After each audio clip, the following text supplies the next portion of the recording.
بسم الله الرحمن الرحيم. السادة الحضور، أهلا ومرحبا بكم بأكاديمية الفنون المعهد العالي للفنون المسرحية. نقدم لكم الليلة مشروع الدراسات العليا الثانية، الفصل الدراسي الأول، العرض المسرحي ميس جوليا، تأليف فورست سبرينبيرغ. الممثلون: جون الأستاذ علاء فوقة، جوليا أمل عبد الله، كريستين هايدي عبد الخالق. الإعداد الموسيقي مصطفى محمود، الديكور مدرس مساعد الأستاذ صبحي السيد. ميس جوليا طالبة ممتحنة قسم إخراج المسرح الدرامي، الطالبة هاني حامد الزهيري تحت إشراف الأستاذ الدكتور هاني فرج. نتمنى لكم مشاهدة طيبة ونرجو التأكد من نظافة المحمودة.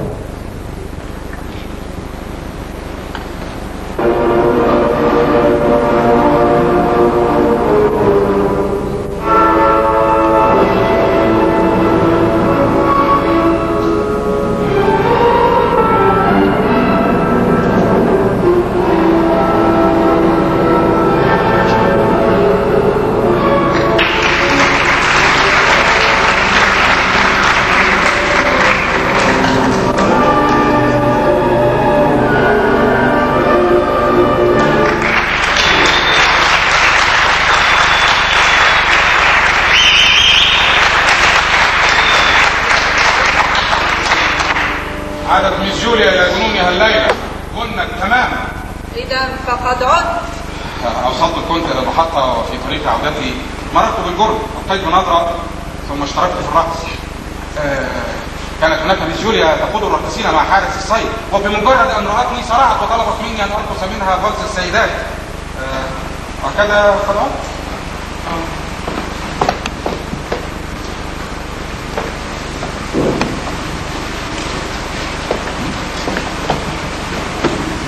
هل تعرف؟ ليس هذا بجديد على ميس جوليا، ولكن سلوكها ازداد سوءا في الاسبوعين الاخيرين. نعم، منذ ان فسخت خطوبتها. وهي لها من قصه. كان يبدو رجلا مهذبا، ولو انه ليس لديه الكثير من المال. لكنك تعرفين هذا النوع من الناس عندما يتشبث بفكره معينه. أليس غريبا ان ترغب سيده شابه في ان تبقى مع الخدم بدلا من ان تذهب مع ابيها لرؤيه اولاد عمها؟ لعلها تشعر بالخجل من مواجهتهم بعد ما حدث لها مع خطيبه. لا يدهشني هذا، قد عرف كيف يقف في وجه هذا الرجل. أرأيت ما حدث يا كريستين؟ لا. قد رأيت أنا كل ما حدث، ولو أنني تظاهرت بأنني لم أرفض شيئا.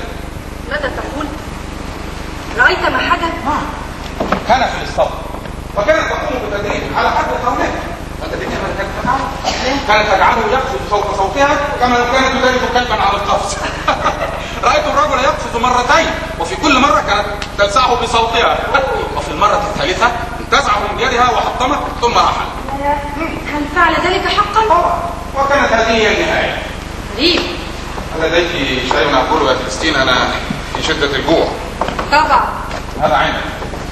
قطعة الكبد. انتزعتها لأجلك. أنا أحب ذلك. يا سلام، شكرا لك يا كريستين، شكرا لك. إيه؟ أما كون أولى بك أن تستقل الطبق. أنت أصعب من الكنت نفسك. لا يعجبك العدم. تعدي عني، أنت تعرفين أنني سريع الغضب. لا، أريدك أن تعلم أنني أحب. هيا هيا هيا هيا.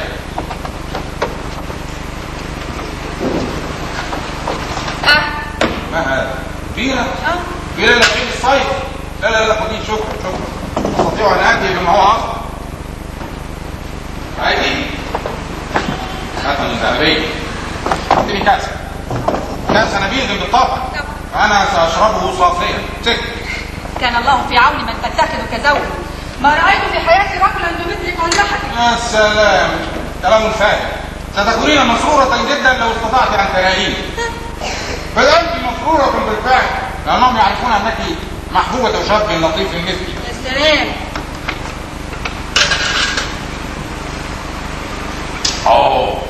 هذا نبيذ رائع. ماذا تطبخين يا كريستين؟ انه يبعث رائحة كريهة في الخارج. لا تذكرني، انه طعام قادر لعين تريده مس جوليا لديانا. قادر لعين؟ لا لا لا لا، يجب ان تحسني اخلاقك يا كريستين. ولماذا تطبخين طعاما قادرا لعينا لكلبة اللعينة القادرة في يوم عيد؟ هل هي مريضة؟ نعم مريضة، فقد ظلت تلاحق الكلب في الكوخ إلى أن جلبت لنفسها المتاع، وهذا أمر لا يصيبه من جوليا كما تعلم. سيدتي تبلغ في التدقيق في بعض الأمور. أي بكل أسف لا تدقق في أمور أخرى، ولذلك تشبه الكونتيسة تماما عندما كانت على قيد الحياة. صحيح. كانت طبيعية جدا عندما تكون في المطبخ أو في حظيرة الأبقار، ولكنها لم تكن تستطيع أبدا أن تقود حصانا. كانت لا تبالي ابدا بان تكون اكمامها قذره، ولكن لابد ان يكون اسم الاسره وشعارها منقوشا على جميع الازرار. وهذه من جوليا بالضبط، لا تهتم بنظافه ملابسها ولا بنفسها، ليست مترفحه. ان سالتني رايي الان كان حارس الصيد يراقب سؤالا، اذا بها تاتي وتنتزعه وتطلب منه ان يدرس معها. نحن لا نفعل شيئا كهذا، ولكن هذا ما يحدث عندما يحط السادة من قبل أنفسهم أو يصبحون منحطين.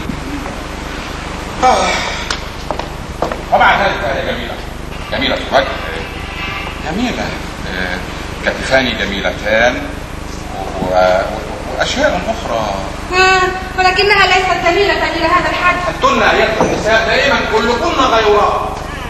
قد خرجت معها وهي تركب الخيل، رأيتها وهي ترقص. كيف ترقص؟ جان.